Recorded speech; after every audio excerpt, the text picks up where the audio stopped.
मैं हूं आपकी टीचर मुबीना बारी और आप देख रहे हैं एफर्ट फॉर सक्सेस। मज़ीद वीडियोस और अपडेट के लिए आप हमारी वेबसाइट विजिट कर सकते हैं। उसके अलावा आप हमें हमारे फेसबुक पेज पर भी फॉलो कर सकते हैं। आज की क्लास में हम अलाइन एंड डिस्ट्रीब्यूशन पे बात करेंगे। जब हम दो या दो से ज्यादा ऑब्जेक्ट को एक साथ सिलेक्ट करते हैं तो हमारे पास कुछ इस तरह की प्रॉपर्टीज आती हैं और इसमें इन एरोज पे क्लिक करें तो यहाँ पे हमारे पास अलाइन एंड डिस्ट्रीब्यूशन का ऑप्शन है। और उसके अलावा अगर मैं ऑब्जेक्ट मेन्यू में आती हूँ तो यहाँ पे भी हमारे पास अलाइन एंड डिस्ट्रीब्यूशन का ऑप्शन है। यहाँ हमारे पास ऑप्शन कुछ इस तरह से मौजूद है और कंट्रोल शिफ्ट ए इसकी शॉर्टकट की है। अगर मैं अपने कीबोर्ड से कंट्रोल शिफ्ट ए प्रेस करती हूँ तो भी ये ऑप्शन मेरे पास आ जाता है। और अलाइन एंड डिस्ट्रीब्यूशन पे क्लिक करूंगी तो मेरे पास इसकी प्रॉपर्टीज इस तरह से आ जाएंगी। मैं यहाँ से क्लोज कर देती हूँ और मैं अगर यहाँ पे क्लिक करके यहाँ से क्लिक करूं तो भी मेरे पास वही प्रॉपर्टीज आ जाती हैं। अगर मैं इसे यहाँ से यूज करूं या ऑब्जेक्ट मेन्यू में से सेम प्रॉपर्टीज मेरे पास आती हैं। अब यहाँ मेरे पास दो ऑप्शन है, अलाइन और डिस्ट्रीब्यूट। अलाइन से मैं इनकी अलाइनमेंट सेट कर सकती हूँ। अगर मैंने टॉप से अलाइन करना चाहूँ तो ये टॉप में इक्वल आ जाएंगे और नीचे से कम ज्यादा स्पेस जो है वो नीचे आ जाएगी। अगर बॉटम अलाइन करूँ तो ये नीचे से अलाइन हो जाएंगे। यहाँ से मैं इनको लेफ्ट अलाइन कर सकती हूँ, यहाँ से मैं इनको सेंटर अलाइन कर सकती हूँ, यहाँ से मैं इनको राइट अलाइन कर सकती हूँ। ये अलाइनमेंट मैं उस वक्त सूरत में यूज कर सकती हूँ जब मेरे ऑब्जेक्ट हॉरिजॉन्टल हो और अगर मेरे ऑब्जेक्ट वर्टिकल हैं तो मैं यहाँ से इनको टॉप अलाइन कर सकती हूँ, सेंटर अलाइन कर सकती हूँ और बॉटम अलाइन कर सकती हूँ। और उसके अलावा अलाइनमेंट के ये ऑप्शन मेरे पास मौजूद हैं। अगर मैं इनको एक्टिव ऑब्जेक्ट के साथ अलाइन करना चाहती हूँ तो जो ऑब्जेक्ट मेरा एक्टिव होगा उसी के मुताबिक ये तमाम ऑब्जेक्ट अलाइन हो जाएंगे।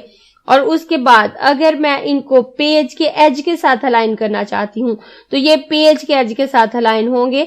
अगर मैं इनको सेंटर अलाइन करना चाहती हूँ, पेज के सेंटर से अलाइन करना चाहती हूँ तो ये पेज के सेंटर से अलाइन होंगे। और अगर मैं इसमें ग्रिड ऐड करती हूँ तो मैं इनको ग्रिड के साथ अलाइन कर सकती हूँ। और यहाँ से मैं कुछ स्पेसिफिक पॉइंट सिलेक्ट कर सकती हूँ कि मैं इसे कैसे अलाइन करना चाहती हूँ। इस वक्त मेरा एक्टिव ऑब्जेक्ट यहाँ से सिलेक्ट है और अगर मैं इनको टॉप अलाइन करती हूँ तो आप देखें ये मेरे एक्टिव ऑब्जेक्ट के मुताबिक अलाइन हो गए। जो कम ज्यादा स्पेस थी वो नीचे आ गई। अब अगर मैंने सेंटर अलाइन करूं तो ये इसी के मुताबिक अलाइन होंगे। मैं इनको सेंटर अलाइन कर देती हूँ तो ये देखें इसी के मुताबिक अलाइन हो गए। और अब मैं इनको बॉटम अलाइन कर देती हूँ तो ये इसी के मुताबिक अलाइन हो जाएंगे। मैं कंट्रोल जी कर देती हूँ, मैं इन सबको सिलेक्ट करती हूँ और सिलेक्ट करने के बाद यहाँ से पेज एज सिलेक्ट करती हूँ। और पेज एज सिलेक्ट करने के बाद अगर मैं इनको टॉप अलाइन करती हूँ तो अब आप देखें ये पेज के टॉप के साथ अलाइन हुए हैं। और अब अगर मैंने सेंटर अलाइन करूँ तो ये पेज के सेंटर के साथ अलाइन होंगे और अगर बॉटम अलाइन करूँ तो ये पेज के बॉटम के साथ अलाइन होंगे। और अगर मैं इन ऑब्जेक्ट को रोटेट करके वर्टिकल कर देती हूँ और यहाँ से उठाकर इनको यहाँ रख देती हूँ और दोबारा इन सबको सिलेक्ट करती हूँ तो अब अगर मैं इनको लेफ्ट अलाइन करना चाहूँ तो इस वक्त मेरा पेज का ऑप्शन सिलेक्ट है तो ये पेज के एज के साथ लेफ्ट अलाइन हो जाएंगे। अगर राइट अलाइन करना चाहती हूँ तो पेज के एज के साथ राइट अलाइन हो जाएंगे और अगर सेंटर अलाइन करना चाहती हूँ तो पेज के अलाइनमेंट के साथ ये सेंटर अलाइन हो जाएंगे। इसके अलावा मैं शॉर्टकट की से भी इनको अलाइन कर सकती हूँ। मैं इन सबको सिलेक्ट करूंगी और अगर मैं अपने कीबोर्ड से एल प्रेस करती हूँ तो आप देखें ये लेफ्ट साइड से इक्वल हो गए हैं और राइट साइड से कम ज्यादा हैं। और अगर मैं अपने कीबोर्ड से आर प्रेस करती हूँ तो ये राइट साइड से इक्वल हो जाएंगे और अगर कीबोर्ड से सी प्रेस करती हूँ तो ये सेंटर से इक्वल हो जाएंगे। और अगर ये वर्टिकल शेप में है तो मैं इनको बी से बॉटम अलाइन कर सकती हूँ, टी से टॉप अलाइन कर सकती हूँ और सी से सेंटर अलाइन कर सकती हूँ। मैं कंट्रोल जी करके वापस आ जाती हूँ और इसके बाद मैं इन तमाम को सिलेक्ट करूंगी। और उसके बाद नेक्स्ट ऑप्शन हमारे पास डिस्ट्रीब्यूशन का है। डिस्ट्रीब्यूशन से इनकी स्पेस इक्वली डिस्ट्रीब्यूट हो जाती है। जैसे मैं यहाँ से अपनी गाइडलाइन ले आती हूँ और एक गाइडलाइन को अपने इस ऑब्जेक्ट के साथ रख देती हूँ और अपनी दूसरी गाइडलाइन को अपने इस ऑब्जेक्ट के साथ रख देती हूँ। अब डिस्ट्रीब्यूशन को लेके यहाँ मेरे पास दो ऑप्शन है। पहला ऑप्शन है एक्सटेंड ऑफ सिलेक्शंस, कि जो हमारे ऑब्जेक्ट हैं और उनके दरमियान जो स्पेस है उनको वो इक्वली डिस्ट्रीब्यूट कर देगा। और उसके बाद एक्सटेंड टू पेज है, अगर हम एक्सटेंड टू पेज का ऑप्शन सिलेक्ट करते हैं तो वो हमारे तमाम ऑब्जेक्ट को हमारे पेज के दरमियान उनकी स्पेस को इक्वली डिस्ट्रीब्यूट करेगा। जैसे अगर मैं एक्सटेंड टू सिलेक्शन को सिलेक्ट रखती हूँ और सिलेक्ट रखते हुए डिस्ट्रीब्यूट स्पेस हॉरिजॉन्टली पे क्लिक करती हूँ तो आप देखें यहां से जो स्पेस थी वो इक्वली डिस्ट्रीब्यूट हो गई। मैं दोबारा कंट्रोल Z करती हूँ और यहां से डिस्ट्रीब्यूट सेंटर हॉरिजॉन्टली पे क्लिक करूंगी तो आप देखें ये स्पेस इक्वली डिस्ट्रीब्यूट होगी। अब इनके दरमियान इक्वल स्पेस है, लेकिन ये स्पेस ऑब्जेक्ट के दरमियान जो स्पेस थी उसको उसने इक्वली डिस्ट्रीब्यूट कर दिया है। मैं दोबारा कंट्रोल Z कर देती हूँ। अब आप देखें इसके दरमियान कम स्पेस है, इसके दरमियान ज्यादा स्पेस है। और उसके बाद अगर मैं एक्सटेंड टू पेज के ऑप्शन को सिलेक्ट कर लेती हूँ और सिलेक्ट करने के बाद इसी ऑप्शन पे दोबारा क्लिक करती हूँ तो आप देखें इस स्पेस को उसने पेज की विड्थ के हिसाब से डिस्ट्रीब्यूट कर दिया। अब आप देखें सेंटर में एक लाइन आ रही है, वो इस सेंटर के हिसाब से उसने इस स्पेस को इक्वली डिस्ट्रीब्यूट किया है।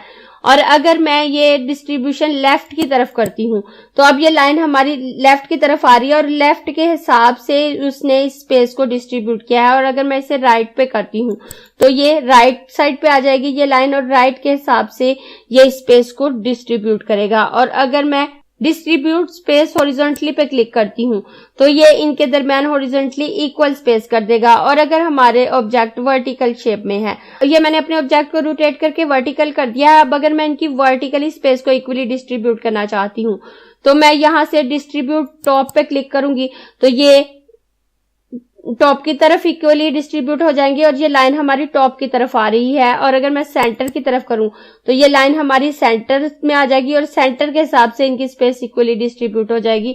और अगर मैं बॉटम की तरफ करूं तो ये लाइन हमारी बॉटम की तरफ आ जाएगी।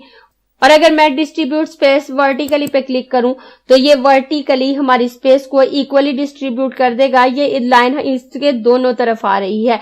इस तरह से आप अपने डिफरेंट ऑब्जेक्ट के दरमियान अगर स्पेस कम ज्यादा है, जब आपने ऑब्जेक्ट क्रिएट किए हैं उनके दरमियान इक्वल स्पेस नहीं है तो उस स्पेस को इक्वल कर सकते हैं और उसके साथ अलाइन भी कर सकते हैं।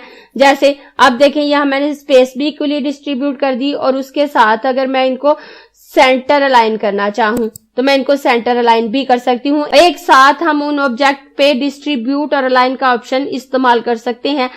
और हम अपने ऑब्जेक्ट को इजीली उनकी स्पेस को इक्वल कर सकते हैं और उनकी अलाइनमेंट सेट कर सकते हैं।